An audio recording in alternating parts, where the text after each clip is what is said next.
اللہ تبارک و تعالی نے ہماری رہنمائی کے لیے محبوب کائنات جناب محمد رسول اللہ صلی اللہ علیہ وسلم کو مبعوث کیا، اور نبی علیہ الصلاۃ والسلام ہمیں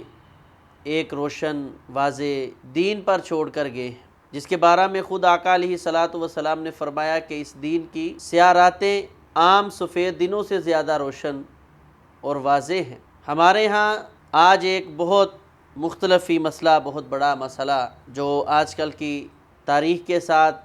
اور اس مہینے کے ساتھ جس کا بڑا گہرا تعلق ہے، عرف عام میں شعبان اور اس کی 15ویں رات کو شب برات کہا جاتا ہے۔ اس میں مختلف نظریات آپ احباب کے سامنے سننے اور پڑھنے کو پہنچے ہیں۔ میں انتہائی اختصار کے ساتھ یہ مہینہ اور اس کے ساتھ ساتھ شب برات یہ جو لفظ ہے، اس کی چند ایک اہم باتوں کی طرف آپ کی توجہ دلانا چاہتا ہوں۔ سب سے پہلی چیز آپ یہ سمجھیں کہ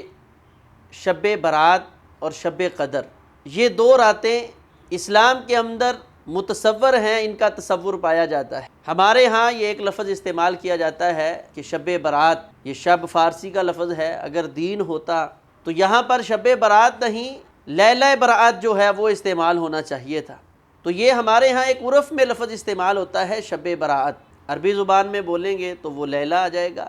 اس کا معنی بھی رات ہے، فارسی میں بولیں گے شب، اردو میں کہیں گے تو رات۔ اصل چیز ہے برات۔ اب برات کس چیز سے ہے؟ یہ ہے بیزاری، کسی سے کسی چیز کو لا تعلق کر دینا۔ تو یہ وہ رات ہے جس رات میں اللہ تبارک و تعالی اپنے بندوں کی عام مغفرت فرماتے ہیں، اور یہ کوئی خاص صرف ایک مہینے کے ساتھ لگی ہوئی نہیں ہے، بلکہ ہر مسلمان کی یا ہر انسان کی رپورٹ اللہ تبارک و تعالی کی بارگاہ میں یومیہ بنیاد پر، اسبوعی بنیاد پر اور سالانہ بنیاد پر پیش ہوتی ہے، اور میرا رب یہ برات کا جو ہے وہ اظہار کرتا ہے۔ جیسے صحیح البخاری میں حدیث نمبر 555 ہے، رسول اللہ صلی اللہ علیہ وسلم ارشاد فرمایا یتعاقبون فیکم ملائکۃ باللیل و ملائکۃ بالنہار، فرمایا تمہارے پاس فرشتوں کی ڈیوٹیاں دن اور رات کے وقت بدلتی رہتی ہیں۔ وَيَجْتَمِعُونَ فِي صَلَاةِ الْعَصْرِ وَصَلَاةِ الْفَجْرِ، یہ فرشتے عصر اور فجر کی نماز میں اکٹھے ہوتے ہیں، اور پھر ثُمَّ يَعْرُجُ الَّذِينَ بَاتُوا فِيكُمْ، وہ فرشتے جنہوں نے تمہارے پاس رات گزاری ہے وہ اللہ کے پاس چلے جاتے ہیں، اللہ تعالیٰ ان سے سوال کرتے ہیں، هُوَ عَالَمُ بِهِمْ، وہ اللہ خوب جاننے والے ہیں۔ اللہ تبارک و تعالیٰ اپنے فرشتوں سے یہ سوال کرتے ہیں کیف ترکتم عبادی، تم نے میرے بندوں کو کیسے چھوڑا ہے؟ تو وہ فرشتے کہتے ہیں ترکناہم وہم یصلون، ہم نے ان کو چھوڑا تھا اس حال میں کہ وہ نماز پڑھ رہے تھے، وآتیناہم وہم یصلون، ہم ان کے پاس گئے اس حال میں کہ وہ نماز ادا کر۔ تو اللہ تبارک و تعالیٰ کے سامنے یہ یومیہ بنیاد پر بندوں کے اعمال پیش ہوتے ہیں، اور یومیہ بنیاد پہ میرا رب جو ہے اپنے بندوں کے گناہوں کو معاف فرماتا ہے۔ اسی طرح صحیح البخاری اور صحیح مسلم کی روایت ہے، رسول اللہ صلی اللہ علیہ وسلم نے فرمایا، اللہ کے پیغمبر علیہ الصلاۃ والسلام نے ارشاد فرمایا کہ ہر ابن آدم کا نامہ اعمال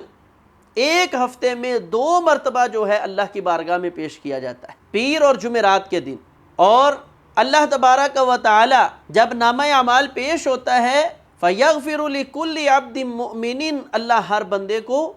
جو حالت ایمان میں ہے اس کو معاف فرما دے۔ 2 قسم کے آدمی جو ہے ان کو اللہ تبارک و تعالی معاف نہیں فرماتے، ایک جس کے دل میں کینہ ہے، اور ایک جو اللہ کی ذات کے ساتھ شرک کرنے والا۔ تو یہ 3 دن بعد یا اسبوعی جو ہے برات، گناہوں سے بندوں کے لیے بیزاری کا اعلان اللہ تبارک و تعالی فرماتے۔ اسی طرح سنن نسائی میں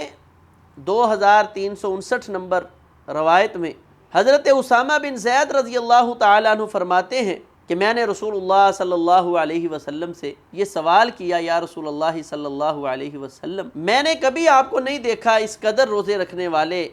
جس قدر آپ شعبان کے مہینے میں روزے رکھتے۔ نبی علیہ الصلاۃ والسلام نے فرمایا ذالک شہر، یہ ایسا مہینہ ہے یغفل الناس عنہ، جس سے لوگ بہت زیادہ غافل ہو چکے ہیں، بین رجب و رمضان، یہ رمضان اور رجب کے درمیان میں آتا ہے، وہو شہر، اور یہ وہ مہینہ ہے ترفع فیہ الاعمال الی رب العالمین، کہ اس مہینے میں اللہ رب العالمین کی طرف بندوں کے جو اعمال ہیں وہ اٹھائے جاتے ہیں۔ فَأُحِبُّ، بس میں پسند کرتا ہوں، أَن يَرْفَعَ عَمَلِي، کہ میرا عمل جب اٹھایا جائے، اللہ کے سامنے پیش کیا جائے، تو وَأَنَا صَائِمٌ، میں روزے کی حالت۔ تو یومیہ بنیاد پر بھی برات ہے، اسبوعی بنیاد پر بھی برات ہے، اور سالانہ بنیاد پر بھی اللہ تبارک و تعالیٰ کی طرف سے برات کا اعلان ہوتا ہے۔ جس طرح یومیہ کے لیے اللہ تبارک و تعالیٰ نے عصر اور فجر کا وقت مختص کیا ہے، اسی طرح اللہ تبارک و تعالیٰ نے ہفتہ وار کے لیے پیر اور جمعرات کو مختص کیا ہے، اسی طرح سالانہ رپورٹ کے لیے اللہ تبارک و تعالیٰ نے شعبان کے مہینے کو مختص کی۔ شب برات، اس سے مراد پھر ہمیں یہ سمجھ آیا کہ وہ ایام، وہ دن کہ جن دنوں میں اللہ تبارک و تعالیٰ کی طرف اعمال کا اٹھایا جانا، اور پھر ان اعمال پہ میرا رب جو گناہ والے اعمال ہیں صرف نظر کرتے ہوئے ہمارے گناہوں کو معاف فرما دیتے ہیں، اس کو شب برات کہا جائے۔ اس میں یہ سالانہ جو شب برات ہے یہ شعبان کے مہینے کے اندر موجود۔ اس میں یہ بات ذہن میں رکھیں کہ اس کی تاریخ یہ کسی حدیث سے ثابت نہیں ہے، کسی روایت سے ثابت نہیں، لیکن اگر ہم غور کرتے ہیں تو ہمیں ماں جی عائشہ صدیقہ رضی اللہ تعالی عنہ سے، حضرت ابو ذر غفاری رضی اللہ تعالیٰ عنہ سے، بخاری اور مسلم میں کتنی ہی روایات ایسی مل جائیں گی کہ نبی علیہ السلام پے در پہ لگاتار نصف شعبان تک روزے رکھا کرتے، اس کے بعد پھر آپ کو چھوڑتے، اور پھر آخر میں جا کر نبی علیہ السلام بالکل روزے چھوڑ دیتے، یعنی 3-4 دن پہلے۔ تو یہ چیز سمجھ آئی کہ زیادہ چانس یہ ہیں کہ 15 شعبان سے پہلے ان 15 دنوں میں کوئی ایک رات ایسی ہے جب بندوں کی سالانہ رپورٹ اللہ تبارک و تعالیٰ کے سامنے پیش کی جاتی۔ اب اس مہینے اور اس رات اور اس دن کے ساتھ بہت بڑا ظلم ہوا ہے۔ وہ ظلم کیا ہے؟ ایک طبقہ تو ایسا پیدا ہوا جس نے شب برات کا سرے سے انکار ہی کر دیا۔ اس نے کہا ایسا کوئی تصور نہیں ہے، شعبان کے مہینے میں لوگوں کی کوئی ایسی توجہ یا لوگوں کے دلوں میں یہ چیز پیدا کرنا، بلکہ اس اہمیت کو ختم کرنے پر سارا زور جو ہے وہ لگا دیا جاتا ہے۔ پہلا طبقہ وہ ہے جس نے شعبان کے اس مہینے اور اس جو ہے سالانہ رپورٹ کے ساتھ بندوں کے ساتھ جو ہے وہ ظلم۔ لوگوں کے دلوں میں یہ جذبہ پیدا کرنا چاہیے کہ خصوصاً اس کے پہلے 15 دن وہ بہت زیادہ اہمیت کے حامل ہیں، اور نبی علیہ السلام جب بھی اللہ کے سامنے اعمال پیش ہوتے تو آپ کی یہ چاہت ہوتی کہ میں روزے کی حالت میں ہوں، جیسے لیلۃ القدر کی رات مختص نہیں ہے لیکن آخر عشرے کی طرف، تاک راتوں کی طرف اشارہ ہے، اسی طرح آپ کے عمل سے یہ اشارہ ملتا ہے کہ یہ شعبان کے پہلے 15 جو ایام ہیں ان کے اندر کوئی ایک دن یا رات ایسی ہے جب میری آپ کی سالانہ رپورٹ اللہ کے سامنے پیش ہوتی ہے۔ اس کا اہتمام اور اس کا خیال کرنا ہماری ذمہ داری ہے۔ دوسرا گروہ وہ ہے جس نے شب برات، ایک تو اس کو مختص کیا، پھر اس میں بھی 2 گروہ بن گئے۔ ایک نے مختص کر کے یہ کہہ دیا کہ یہ صرف 15ویں رات ہے، جیسے بعض لوگوں نے لیلۃ القدر کو صرف 27ویں رات کو قرار دیا، بعض نے صرف 25ویں کو قرار دے دیا۔ تو جب شریعت نے ہمیں 5 راتوں میں تلاش کرنے کا حکم دیا ہے تو نبی علیہ السلام کے عمل نے ہمیں 15 دن اس کا اہتمام کرنے کی طرف توجہ دلائی ہے، تو کسی ایک تاریخ اور دن کو خاص کر لینا یہ مناسب اور بہتر نہیں۔ اسی میں جس نے تاریخ کو مختص کیا، تیسرا طبقہ پیدا ہوا جس نے اس میں خود ساختہ عبادات جو ہیں ان کو بگاڑ لیا کہ اتنے نوافل پڑھے جائیں، اس طرح اس کے ساتھ کیا جائے، اس رات کے ساتھ اس کی خاص یہ تسبیح پڑھی جائے۔ یہ بھی قرآن و سنت سے ثابت نہیں ہے۔ یہ ساری جو میں نے روایات آپ کے سامنے پیش کی ہیں اس میں یہی سمجھ آتی ہے کہ نبی علیہ السلام یعنی شعبان کے 15 دن کے پہلے جو ہیں وہ بھی روزے خود رکھا کرتے تھے، اور ویسے بھی جس جگہ اعمال کی پیشی کی بات ہوئی ہے نبی علیہ السلام وہاں پر یا نماز کی حالت میں ہے یا رسول اللہ صلی اللہ علیہ وسلم وہاں پر روزے کی حالت میں ہے۔ تو اس کے لیے ہمیں اہتمام یہ کرنا ہے کہ ان پہلی 15 راتوں میں کوشش کریں ہم رات کا قیام اہتمام کے ساتھ کریں تاکہ ہمارے نامہ اعمال پیش ہوں تو ہم رات کی نمازوں کے نمازی ہوں اور دن کے روزوں کے نمازی ہوں، اور ساتھ ساتھ یہ ہمارے لیے رمضان المبارک کے مہینے کی تیاری کا ایک بہترین موقع جو ہے، ایک تربیت، ایک ذہن سازی کا بہترین موقع جو ہے وہ بھی میسر آ جائے گا۔ اس لیے 15 دن جو ہیں پورے ان میں یہ اہتمام کرنا چاہیے۔ چوتھا طبقہ اس میں جنہوں نے نہ تو شب برات کو کوئی اہمیت دی اور نہ جو ہے انہوں نے اس کو شب قدر بنانے کی کوشش کی،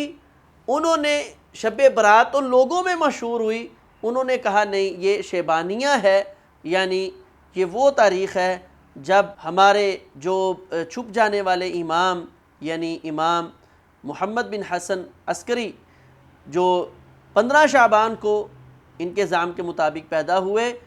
255 ہجری میں، اور پھر وہ چھپ گئے، اور امام مہدی سلام اللہ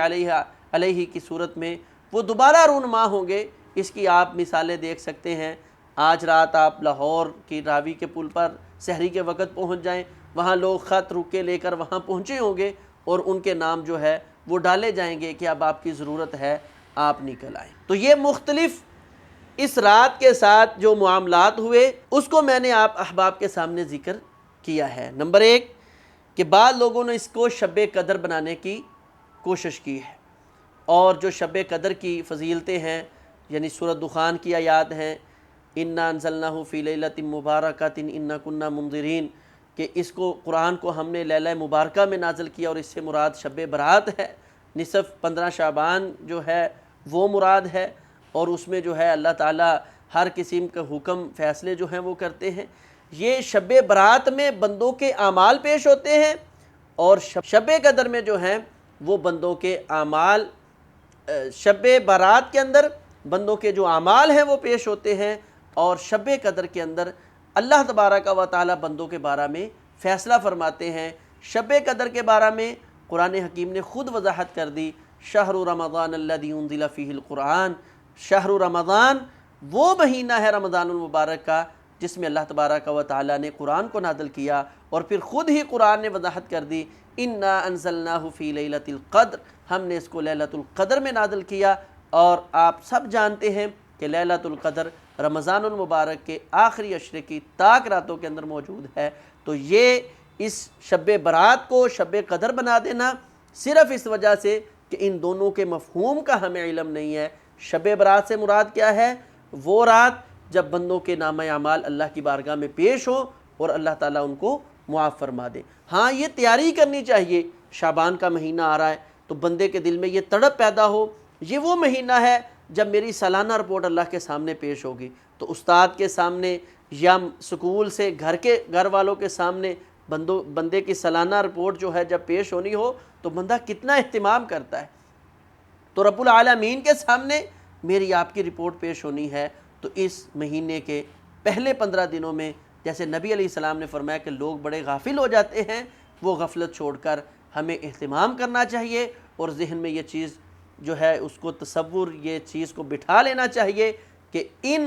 پہلے 15 دنوں میں میری آپ کی سالانہ رپورٹ اللہ کے سامنے پیش ہوگی۔ لیلۃ القدر جس میں میرے آپ کے فیصلے ہوں گے، سالانہ فیصلے جو ہوتے ہیں جو اللہ تبارک و تعالیٰ فرشتوں کے سپرد کرتے ہیں، یہ دنیا میں معاملات ہوں گے، وہ رمضان المبارک کے آخری عشرے کی طاق رات کے اندر ایک رات موجود ہے۔ تو یہ دونوں فرق اگر ہم سمجھ لیں تو ان دونوں مہینوں کی اہمیت اور ان دونوں دنوں اور راتوں کی قدر و منزلت ہم بخوبی سمجھ سکتے ہیں۔ اللہ تبارک و تعالیٰ سے دعا ہے اللہ خالق کائنات ہمیں سنت کے مطابق زندگی بسر کرنے کی توفیق عطا فرمائے۔